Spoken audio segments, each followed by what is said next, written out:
The NILALEG Project is bringing hope to the Zambezi region. Located in Namibia's far eastern corner, this area shares its name with one of Africa's largest rivers. Yet, like much of the country, in 2024 it was suffering the effects of a severe drought. The NILALEG initiative, in partnership with various organizations, is working to lift rural communities from drought-induced poverty. One such project is the Sikanjavuka milling venture. The NILALEG project awarded small communities with grant, and the Sikanjavuka hammer mill was one of those projects to which value addition was added to crops. My name is Oscar Vorondu. I'm the hammer mill operator.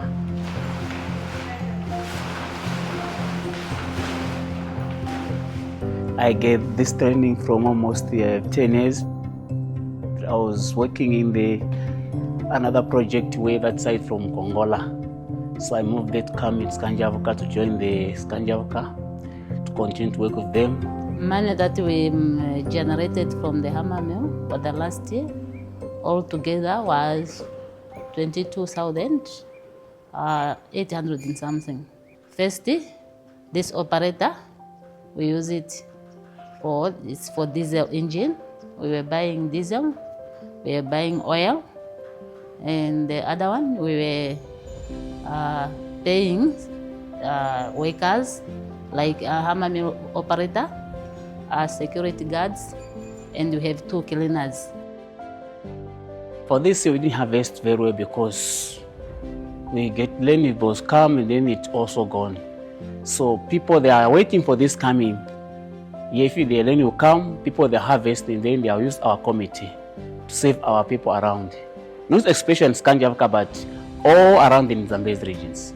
Especially from here, we start from Bukalo, Iseke, like I said, Salambala, people that are using this committee. And for the NILALEG, we are thankful indeed because for your supporting to change our lives in our area. And we are thankful indeed because without you, we could not manage where we are today, especially in Sikanjavuka Community Forest. People that was working from here to Vukalo for taking the maize meal for the machines. NILALEG combines environmental restoration with community-driven projects. A beekeeping initiative is one such example, providing 21 farmers with the skills, equipment, and protective gear to sustainably produce honey. This venture has significantly improved their livelihoods. They assist us to give us a training where we have exchange visit from Zambia, Livingstone, last year in October. Yeah, we were comparing how they are farming. When we talk apiary, it's where they put their beehives and the type of boxes they are using. That's why we have copied to hang the beehives in the tree. To increase success, beekeepers are using innovative solutions, including traditional house-like enclosures to protect against the drought's impact.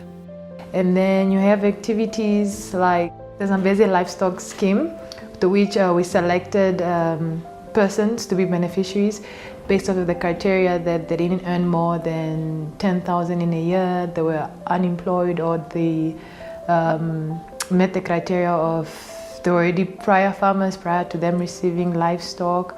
They were also in need, or they were female-headed households or people living with disabilities. I'm Rosemary Nambao here at Zambezi Village. I'm a farmer since I was born. My life before, I was only having 2 or 3 cows. Now I'm having 6 because of NILALEG. I'm having 7 children. They are always depend on me. And my grandsons' children, they are only depend on me. And then my boys who are looking after my cattle.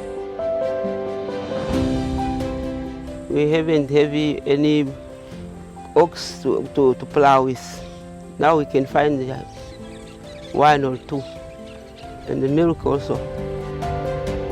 We have trained a lot of our stakeholders. Even the livestock farmers themselves were trained by the Peas, on animal husbandry. We also have community forests, which were trained on sustainable forest management, at which also management plans and protocols were then explicitly written for their institutions. NILALEG also offers training in fodder production, including using bush to feed as an alternative. Mary Manga, now 59 and retired, produces and sells fodder from her homestead, providing extra income to local farmers. I'm Sylvanda Mary Manga. I was working in the Ministry of Health from 2004 up to 2019. Why we chose to farm the animal feed is that because here at our side we are experiencing too much drought. The cattle, the goats are dying every day. Now the farmer, they need support to implement them with the nutrients for the goats and the cattle. Once I harvest my fodder and after processing, I'm having some farmers who are having cattle. They always contact me. There is this platform of farmers.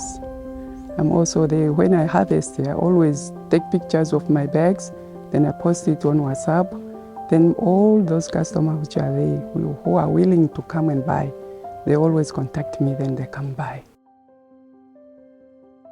Sometimes you can meal even 3 to 4 times in a month. Sometimes you normally meal even with sunflower for chickens for them to eat. I think in connection of life is good, but only the challenges. I'm having a challenge because we are doing it manually. It's heavy. As you see, I'm old.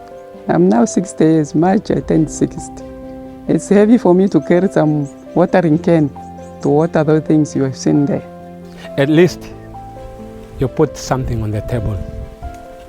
It's okay. Instead of going to the streets, stealing for other people. You don't stay with hunger. Once you are seated, you see someone, I want one bag. Come buy, then you go rush to Katim and buy meal, eat. It's better. We went at the Kalimbeza to Miss Maketo's field. That is where we went for a training. Then after, we received some seeds, different varieties. Going forward, I'd like to see the project look more into landscape restoration, restoring nature rangelands that are now full of thickets, full of these encroacher invasive species of species that are deemed problematic for both community members and wildlife themselves. So it'd be really something to look forward to, that we can now produce fodder at a larger scale using encroacher bush species. NILALEG is nurturing hope and resilience in the Zambezi region, transforming landscapes and uplifting communities for a sustainable future. The NILALEG Project is implemented by the Ministry of Environment and Tourism in partnership with the United Nations Development Programme and funded by the Global Environmental Facility.